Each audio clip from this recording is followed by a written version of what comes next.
this is going to be an interesting class because I'm gonna start off, kind of doing an intro to ecclesiology just by talking a little bit about my own real challenges with this topic. Coming out of Olivet as a religion and philosophy major, going on and doing a master's work in theology and then doctoral work in theology, I remember really wrestling with the question of why I go to church. Why do I go to church? I knew at that point more than almost any pastor I could possibly attend their church, right? Other than someone like Dr. Quanstrom, right? I mean, I was the one teaching future pastors, so I wasn't learning anything when I went to church. I didn't walk away going, "Oh, that was such a great insight," and I understand the scriptures better. No, I didn't say anything like that. In fact, what you may be aware of, and I hope doesn't become the case in your own church if you become a pastor, is most pastors don't give you anything of substance in most of their sermons. It's just terrible nonsense, which is one of the reasons our churches are dying. But that's another topic. So I wasn't learning anything. I don't do music well. I mean, I don't know the difference between harmony and melody. I can't carry a tune in a bucket, nothing like that. So, if I wanted to just, sing along with some praise and worship, I've got Spotify. So the music part, it's just nice, but it doesn't get me out of bed in the morning, right? And then the fellowship. I'm a strong introvert. I don't mean to be crude when it comes to the real damage that COVID has done, but these past 10 months have been fantastic for me. Not having to go anywhere, be parts of any parties, attend any social gatherings. This is wonderful. I love it. I hope it continues. I would like to go out to eat, but that's about it. So by the time I came home from church, I was kind of emotionally kind of worn out a little bit just from dealing with the people. So why should I go to church? When we approach church with against the horizon of consumerism, that the church is supposed to give me something I consume, against the horizon of self-help, that it's supposed to improve me in some way, those sorts of what I would consider very liberal mindsets. I don't mean liberal like Nancy Pelosi liberal. I mean liberal like John Locke liberal. Foregrounding the rights and the privileges of the individual, of the subject, with the emphasis on the efficiency and effectiveness and productivity of the person. We approach church in that way, we lose the ability to answer the question why we go to church. And so our churches are declining. They're very few, and getting fewer every day. Full-time pastorates available in the Church of the Nazarene. 80% last I heard, and that was 5 years ago, of our parishes are bivocational. So as Americans, we're not answering the question, well, why should we go to church? And so that's why I have the question that I do guiding this course. Can there be salvation outside the church? Can we be saved without the church? Now, I continue to pray about that question for a long time and really wrestle with it. I had a pastor who didn't know I was wrestling with it. He was a terrible preacher, but he was a really good pastor. He really taught us how to become the body of Christ. So his congregational prayers, he really kind of led us like, okay, now I want you to pray for this. Now I want you to pray this. And so he would do some public prayer, but then he would guide us through our own personal prayers. And his guidance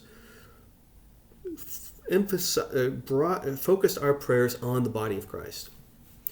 And his really terrible sermons brought out the need to become the body of Christ together. And he can't preach without doing a series. Every sermon was part of a series, and he was doing one on Rick Warren, Purpose-Driven Church. And as an undergrad coming out of Olivet, I would scoff and ridicule and go, that kind of thing, like a teenager, responding to their parents, right? That's how I kind of felt about that kind of stuff coming out of college here at Olivet.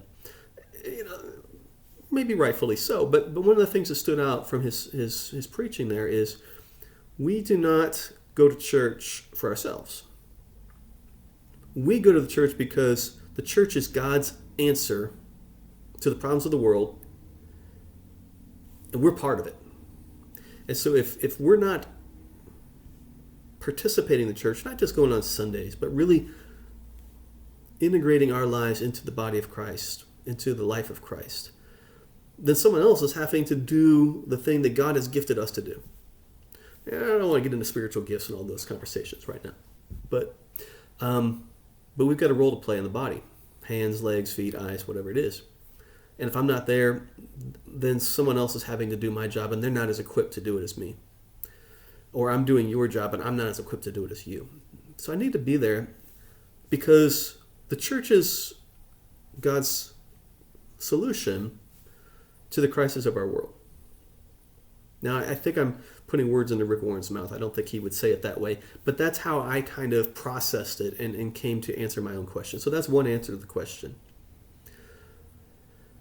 Now, how does that play out in our course? How do we start to think of the church as more than just a good way to find cheap childcare or social activities out beyond just bars, because they're kind of dodgy. If the church is going to be something more than that, how do we start to imagine the church that way? How do we start to talk about the church? How does that fit into our theology? So that's an interesting approach for the course. But the other thing I wrestled with personally, and I think many of you do too, and if not you, then you know people who do. I was a ministry major here at Olivet, and I didn't know if I believed in God. I really wanted to.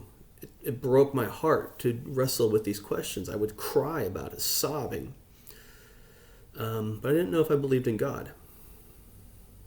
And that continued to be a challenge of mine through the years. And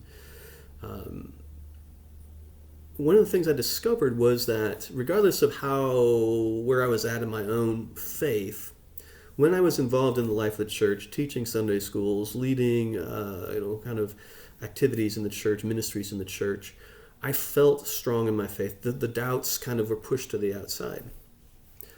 But, when I wasn't actively involved in the church, those doubts really came back and came back strong. And this raised a possible insight for me that it's also kind of challenging. What if our faith is not our own? So we're taught in evangelical America that as we grow up to become mature Christians, our job is to make the faith our own. We can't ride into heaven on mom and dad's coattails or something like that. And so we've individualized the faith. It's all about what I believe. And it's usually, when we talk about faith, it's usually belief, right? What if that's wrong? So when Paul says in 1 Corinthians 7, I think it is, he's talking about an unbelieving husband maybe being sanctified. I don't think he was using that word in a Nazarene sense, but we'll use the word sanctified by his believing wife. And so she should stay with her unbelieving husband because her faith might sanctify his. What if faith is actually interpersonal? And that by participating in the life of the Christ, in the body of Christ, the life of the church, I can be saved by your faith. And so that's what raised the question, can we be saved outside the church? In this context, when so many of us struggle with our faith, falling away from the faith, I don't know that I could be saved outside the church. I don't know that I could remain a Christian outside the church. I think I need your faith to keep mine strong.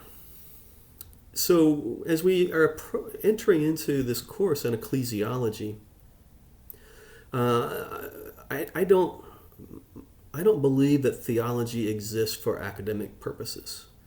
I think theology emerged as an academic discipline because we were trying to find answers to spiritual questions, to practical ministerial questions. What does it mean to be a Christian? Who is Christ? How do we understand this person who claimed to be God, but God is one, but God is three, and then Jesus is fully God and fully human, and then Virgin Mary. And so these questions that are at the heart of theology are not abstract questions. Now, we use philosophy and history and other social sciences to help us answer and address those questions.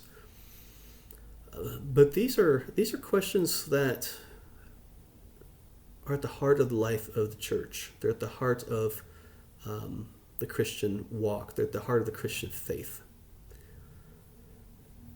So as we study the models of the church, we get into some really deep theological conversations about what is the true church and the purity of the church and stuff like that. I hope that it will also remain very practically relevant for us, and that we'll be able to make the connections between the doctrine of the church, our ecclesiology, and some elements of our ministry or of our personal lives. And we see those connections pretty clearly, because I think that's what theology is about. All right, so I'm going to sign off on this video and talk soon about the text that I selected and why.